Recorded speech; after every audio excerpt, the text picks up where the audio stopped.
Well, if you're looking at the map, Iceland is obviously on a strategic, important position in the high north, being where it is. Keeping a watchful eye of the high north from Iceland is obviously a important part of maintaining situational awareness of what's going on up north in the NATO area of responsibility. So Iceland is an important player in this. Obviously, as you know, they don't have their own armed forces, but they do support with their Coast Guard, and their Coast Guard is running their air surveillance mission here at Iceland, which is in place with the radars and systems to be able to maintain a 24/7 surveillance of the airspace around Iceland.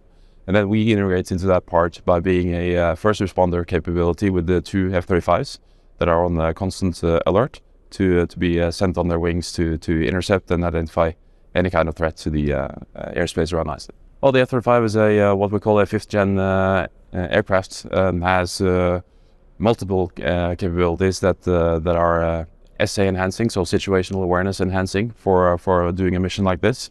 It's got awesome sensors that keep a good lookout on what's going on around us. So when we integrate that with the radar capability that are already existing on Iceland, it makes for a very good combination to keep a good understanding of what's going on. Of course, it is deterrence in itself that we have the air policing, because it shows both the capabilities and the commitments of NATO. So if we didn't have that, we would be much more vulnerable here. Well, we have never in history have had armed forces. And we are, even though the country is kind of big, the nation is now around 370,000. And, not long ago, it was even smaller. So it would always be small. We have had, the bilateral defense agreement with the United States since 1951, and we're a founding member of NATO. So when you prioritize the project and look at what makes sense, this is the outcome, and I really don't think that's going to change, at least not in the nearest future. It was a very big thing when we decided to be a member of NATO, founding member at the time, and it was very controversial.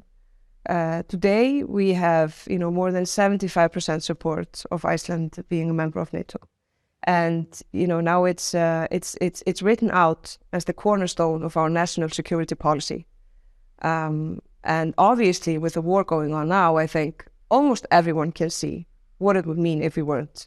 With the fact that we have a war in Europe, that creates a new reality, a new norm that most of us were told and believed that wouldn't happen again.